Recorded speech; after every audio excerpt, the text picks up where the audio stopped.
नमस्कार दोस्तों, आप सबका स्वागत है मेरे यूट्यूब चैनल के ऊपर। दोस्तों, कल हमने आपको बात कही थी कि भाई 20,000 मार्केट पहुंच चुका है यहाँ पर, और 20,000 मार्केट पहुंचने के बाद थोड़ा बहुत मार्केट रेसिस्टेंस दिखाएगी, और मार्केट में वैसा ही हुआ। और यहाँ पर थोड़ा बहुत प्रॉफिट बुकिंग करना ज़रूरी था 20,000 के आसपास। तो मतलब आज भी मार्केट 20 यहाँ पर गई 19,850 तक चली गई थी। तो दोस्तों, अब यहाँ पर धीरे धीरे प्रॉफिट बुकिंग हो रही है। कल भी मैंने आपको वीडियो में दिखाया था कि यहाँ पर इक्विटी में किसी ने सेल ऑफ किया था, आज भी वही काम हुआ है, इक्विटी में सेल ऑफ हुआ है। तो यहाँ पे यानी कि यहाँ पर आपको साफ साफ समझाया जा रहा है और दिख भी रहा है हम लोगों को डाटा पॉइंट्स के ऊपर कि यहाँ पे इक्विटी के अंदर अब यहाँ पर कोई है जो यहाँ पर प्रॉफिट बुकिंग कर रहा है। ठीक है, तो हमको भी थोड़ा बहुत प्रॉफिट बुकिंग कर लेनी चाहिए मेरे हिसाब से। तो यहाँ पर अगर कोई प्रॉफिट बुकिंग तक देखेगा तो वो थोड़ा सा सेफ रहेगा यहाँ पर, ये मेरा मानना है। फटाफट से बात कर लेते हैं यहाँ पर कि अब आगे क्या हो सकता है। तो थोड़ा सा यहाँ पर सबसे पहले चार्ट देखते हैं। चार्ट जो है वो इस वक्त थोड़ा सा प्राइजेक्शन जो है वो ये बता रहा है कि मार्केट रिट्रेस करने के अब पूरे पूरे मूड में है। तो मार्केट का जो अब यहाँ पर जो एक सपोर्ट है वो अब मार्केट का सपोर्ट है 600 के आसपास। तो यहाँ पर ये सपोर्ट दिखेगा क्योंकि यहाँ पर इसी लेवल को क्रॉस करके मार्केट ने ब्रेकआउट दिया था। ब्रेकआउट करने के बाद एक बार रीटेस्ट जरूर होता है मार्केट। तो 600 के आसपास यहाँ पर मार्केट का फर्स्ट सपोर्ट है, और अगर मार्केट गलती से भी 600 तोड़ देता है तो फिर उसको अगला सपोर्ट जो है वो यहाँ पर 300 के आसपास ही जाके दिखेगा। बट अभी मैं 300 को नहीं देख रहा हूँ बिकॉज ऑफ डाटा जो है वो अभी 300 इंडिकेट नहीं कर रहा है। लेकिन हाँ, क्योंकि रिट्रेसमेंट जो है मार्केट के अंदर हो रहा है, और टेक्निकली क्या होता है कि जब मार्केट ब्रेकआउट करता है किसी भी लेवल को तो थोड़ा थोड़ा बहुत रिट्रेसमेंट जरूर होता है। देख सकते हो यहाँ पर भी इस लेवल को ब्रेकआउट किया गया था, बाद में रिट्रेसमेंट हुआ था, फिर इसको यहाँ पर ब्रेकआउट किया गया और फिर रिट्रेसमेंट हो रहा है। तो it is okay, it is a part of the market. लेकिन एक छोटी सी समस्या ये है कि रिलायंस के जो रिजल्ट हैं वो बहुत ख़राब आए हैं। तो रिलायंस के रिजल्ट की वजह से आज रिलायंस में भी अच्छी खासी सेलिंग देखने को मिली। पहले से पहले तकरीबन 3% की यहाँ पर आज गिरावट देखने को मिली। तो रिलायंस के रिजल्ट जो हैं वो ख़राब आए हैं, और रिलायंस जो कंपनी है उन्होंने कहा है कि रिलायंस के रिजल्ट ख़राब क्यों आए हैं। उन्होंने रीज़न दिया है कि फियर ऑफ रिसेशन जो है वो यहाँ पर मार्केट के अंदर है। रेट ऑफ इंटरेस्ट का जो फ्लक्चुएशन है वो मार्केट के अंदर है, और डिमांड जो है वो भी कम हुई है। तो ओवरऑल ये सब जो रीज़न है वो चेयरमैन साहब ने गिनाए हैं रिलायंस की थोड़ा सा जो यहाँ पर प्रॉफिट कम हुआ है उसका। तो यहाँ पर ओवरऑल जो सिचुएशन है वो रिलायंस के रिजल्ट अच्छे नहीं हैं, तो मार्केट उसको जान गई पहले से पहले, जिस वजह से रिलायंस में 3% की गिरावट आज देखने को मिली ड्यूरिंग द इंट्राडे। तो यहाँ पर अब आगे क्या हो सकता है देखने की वाली बात है। तो यहाँ पर जो है चार्ट जो है वो ये बोल रहा है कि यहाँ पर मार्केट थोड़ा सा रिट्रेस कर सकता है, जो कि रिट्रेसमेंट मतलब थोड़ा सा जो ऊपर गया है उसको वापस रिट्रेस कर सकता है प्राइस। तो यहाँ पर प्राइडेक्शन भी इस चीज़ को इंडिकेट कर रहा है। पहली चीज़ तो प्राइडेक्शन जो है थोड़ा सा लिटिल बिट बेरिश है फॉर द नेक्स्ट 1 डे। ठीक है, तो अब ये तो हो गया प्राइडेक्शन की बात कर लेते हैं फटाफट से डाटा पॉइंट्स की। डाटा पॉइंट्स जो है वो क्या कह रहे हैं। डाटा पॉइंट्स जो हैं वो दोस्तों यही कह रहे हैं कि यहाँ पर लॉन्ग की प्रॉफिट बुकिंग आज की गई है, और लॉन्ग जो है वो अब बिल्कुल न्यूट्रल हो चुके हैं एफ के। आप यहाँ भी देख सकते हो थोड़ी सी यहाँ पर जो कल पोजीशन बनाई गई थी उसमें से आधी पोजीशन यहाँ क्लोज कर ली गई हैं, और कल की जो पोजीशन बनाई गई थी 19,800 के आसपास बनाई गई थी, और 19,850 के आसपास थोड़ा सा प्रॉफिट बुकिंग कर लिया गया। जो कल पोजीशन बनाई गई थी उसमें से 50% पोजीशन का, तो यानी कि अभी 19,800 अगर एक बार और आया तो ये पूरे जो यहाँ पर लॉन्ग पोजीशन बनाई गई थी उसका पूरा प्रॉफिट कॉस्ट टू कॉस्ट निकाल सकते हैं एफ लोग।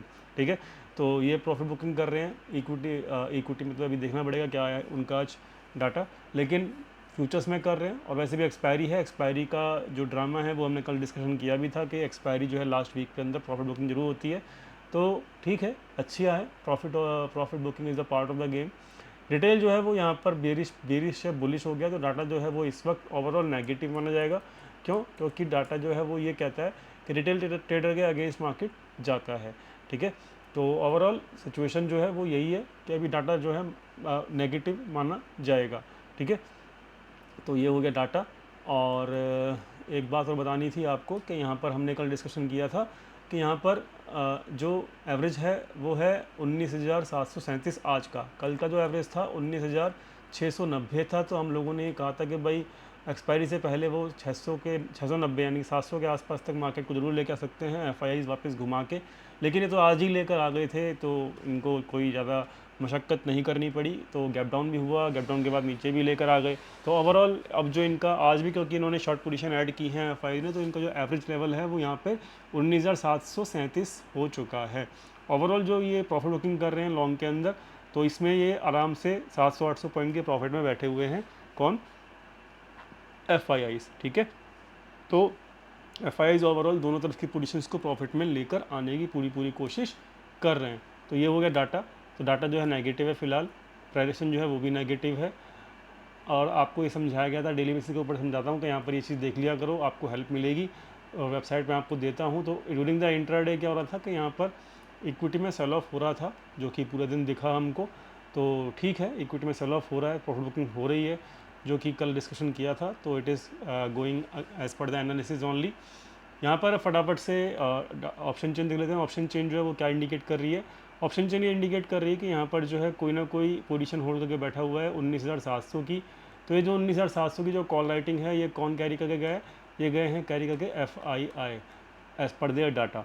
तो एफआई जो है 19,700 की कॉल राइटिंग कैरी कर रहा है। तो फिलहाल 19,700 जो है वो मेरे ख्याल से खतरे में नज़र आ रहा है मंडे को। डाटा भी नेगेटिव है ओवरऑल। तो अब देखते हैं फटाफट से। तो ये व्यू हो गया, मतलब कहने का मतलब ये है कि रिट्रेसमेंट जो मार्केट कर सकता है वो आराम से कर सकता है 600 तक। 600 तक मार्केट रिट्रेसमेंट कर सकता है। और ये जो है दोस्तों, ये लाइन जो है वो 20 दिन के मूविंग एवरेज की है। तो 20 दिन के मूविंग एवरेज के आसपास ही यहाँ पर मार्केट सपोर्ट लेगा मेरे हिसाब से। तो अब देखते हैं आगे क्या होता है। लेकिन 20 दिन का मूविंग एवरेज जो है वो एक सपोर्ट का काम करेगा। आप देख सकते हो पीछे भी जो है मार्केट 20 दिन के मूविंग एवरेज के आसपास से ही सपोर्ट लेता हुआ आया है। आप इसको बैक टेस्ट भी कर सकते हो। तो यहाँ पर देख सकते हो जैसे ही मार्केट 20 दिन के आसपास आता है तो यहाँ पर मल्टीपल टाइम सपोर्ट लिया गया है। तो अभी भी यहाँ पर 20 दिन के मूविंग एवरेज के आसपास सपोर्ट लेने की गुंजाइश बाकी है मार्केट के अंदर, ठीक है। तो इम्पॉर्टेंट रहेगा 20 दिन का मूविंग एवरेज, साथ में जो लेवल डिस्कशन किया गया है वो भी इम्पॉर्टेंट रहेगा। तो जो इम्पॉर्टेंट लेवल है वो है अभी 19,600 का, ठीक है।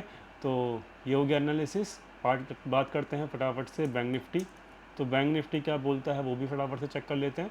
तो बैंक निफ्टी जो है वो क्या कह रहा है, चार्ट होने दीजिए। तो बैंक निफ्टी जो बनाया है वो एक डोजी टाइप का कैंडल बनाया है। तो it is a non decisive candle. तो इसका अगर रिट्रेसमेंट होता है तो दोस्तों यहाँ पर रिट्रेसमेंट इसका जो हो सकता है वो यहाँ तक हो सकता है 45,500 तक। तो 45,500 is the new level for the market of bank Nifty right now. But एक बात बता देता हूँ आपको कि पीएसयू बैंक्स अच्छे चल रहे हैं फ़िलहाल। तो पीएसयू बैंक्स जो हैं वो सपोर्ट कर रहे हैं। अब इस कितना सपोर्ट कर पाएंगे मार्केट को वो देखने वाली बात होगी। लेकिन आज तो इन्होंने पीएसयू बैंक्स ने निफ्टी बैंक को संभाल के रखा है। तो बस यही कहूँगा कि बैंक निफ्टी जो है फ़िलहाल स्ट्रॉन्ग है इन कंपैरिजन टू निफ्टी। तो अगर यहाँ पर, क्योंकि ये स्ट्रॉन्ग है ना, इसीलिए यहाँ पे क्या होगा कि रिट्रेसमेंट आता भी है तो वो भी बाय हो जाएगा। इस बात को समझिएगा, ठीक है। तो बस यही कहानी है, रिट्रेसमेंट है। रिट्रेसमेंट का पार्ट जो है मार्केट जो है रिट्रेसमेंट करती है, it is a part of the game.